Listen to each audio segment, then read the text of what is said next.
Hey everybody, this is Mr. Crafty, and today I'm talking about the Biju, or the Tailed Beast, whichever you want to call him. Now, I know I said my Itadori video will be coming out soon, but that's taking a little bit longer to make, so I want to just get this video out of the way. I have to stay consistent with you guys. I'm like 2 subscribers away from that 200 mark, so, just sub right there. You get my 200 special. That's gonna be that's gonna be a good video. You'll see what it is, no hints.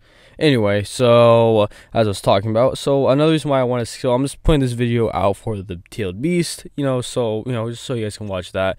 The Itadori video will come out shortly after this, really shortly. We're almost done with our stuff, right? We just gotta record the thing.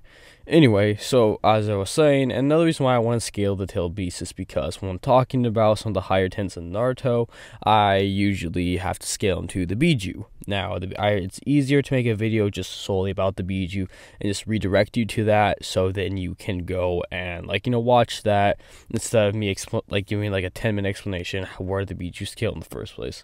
With that out of the way, let's talk about it. So, narratively, the Biju are these cataclysms. They're these natural events.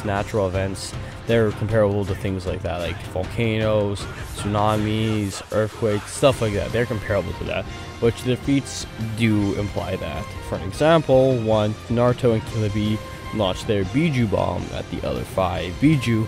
It was so big it showed the Earth's curvature. Now, it was calculated at basically 2.02 times 10 to the 28 joules of energy, which is multi-continental. Now, talking about that, we would have to see where that would go. But now we know half of that bomb was, for the other Biju, so if we divide that, that would still be multi-continental.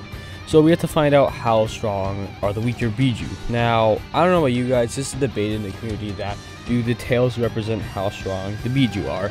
Now, most people say no, some people say yes, it doesn't matter, right? My own opinion, I do think it is, because it was stated by Kurama, the strongest of the bunch, that they are, and of course Gyuki said they're not determined, but here's the Naruto is one of the strongest of the characters. He's one of the strongest, right? And Kurama would be able to measure Naruto's power as well as the other Bijus. Now, Kurama is one of the smartest characters in the entire series, even understanding nuclear fusion. So he's not really one to joke either. Apparently he's also said this in the past, so it's kind of, in my opinion, I do see that the tails do represent. Now, of a minimum, we would know that the 8 tails would be around 8 times stronger than the other of the lower 7. So if we just divide that output by 8 just as a low ball, then we have, for example, the weakest of the bunch of Kaku, the one-tailed beast, being output 1.262 times 10 to the 27 joules of energy, which is multi-continental. So basically, the weakest of the Biju are still multi-continental, meaning each and every Biju is at least multi-continental, which is actually very unique. I personally thought before doing this, the Biju Saiken, right, was Shikaku. Sorry, Shikaku was large country level. I didn't think he was in the continental ranges, but because I was wrong, so that's pretty cool. And I love Saiken, right? Man, Shikaku, I do like Saiken though, but Shikaku is one of my favorite of all the tail beasts, so that was unique. Anyway, so that shows we know how strong they are, and of course, Gyuki or Killer Bee's Biju, the 8 tails would be at least able to output 1.01 times 10 to 28 joules of energy, since he was at least half of that part of the Biju bomb. Now, we have to find out how strong Kurama is. So the Kurama that helped with that Biju bomb was actually only half of Kurama's power, since half of it was sealed inside Minato. Now, Minato, of course, did relinquish that side of Kurama, and then Naruto and Kurama were whole, right? So usually you say, oh, he got 2 times stronger since half is half. I would say that only that in my own calculations, I found KCM2 being an 88 times half, which is half of Kurama's power. Now, we know that I figured that out because I found that just a base Naruto was at bare minimum country level, and KCM2 amplified him to continental would be a 44 times gap, and if we assume that the KCM2 is at least double that, then that would be a 88 times amp. And that's just how I personally found it. If you want to figure that out, go watch my first Naruto video. I don't recommend it, it's very bad edited. Anyway, and that would mean the other half of Kurama should at least amp it 88 times over as well. Now, if we times that own output by 88 times, then Kurama should be able to output 5.925 times 10 to the 29 joules energy, which is moon level. And this actually does add up in terms of lore-wise, because we do know that it was stated just the sealed version of Naruto's Kuruma's path, right, could like bring the world's surface to ash, which is either multi-continental to even potentially moon level, and depends in some translations you can get it to like planetary, but still half of Kuruma would lead up to him being just like this multi-continental, and I can honestly see a full-powered Kuruma being moon level. It actually does make sense since, well, I'm gonna be talking about it, but the Jubi would scale a lot higher. Now, speaking of Jubi, let's move on to him.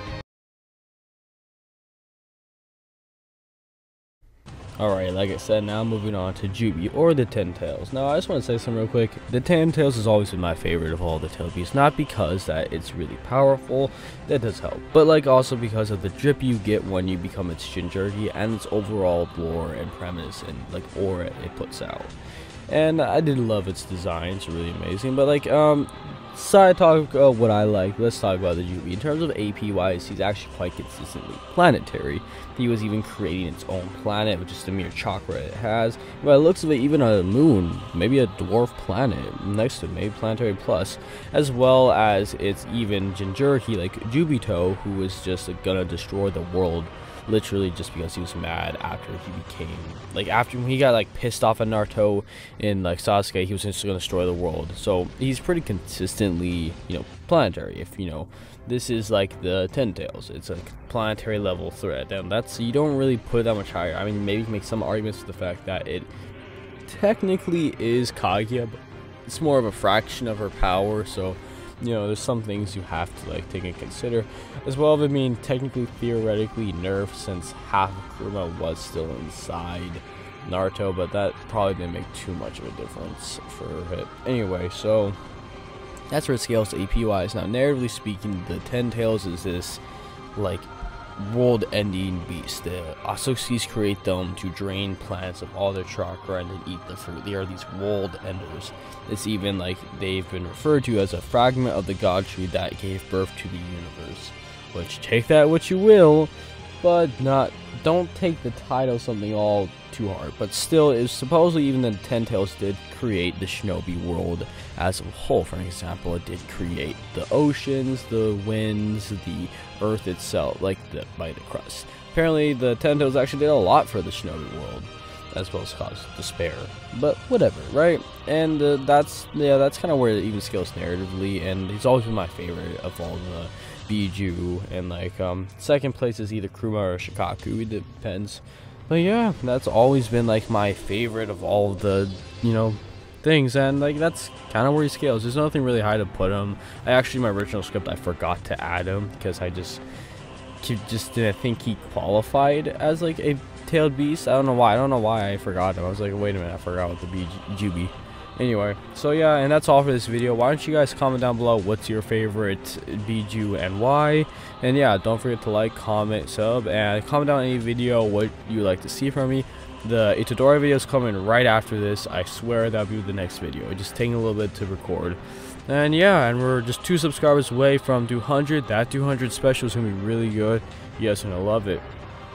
Anyway, so yeah, that's all. And Mr. Crafty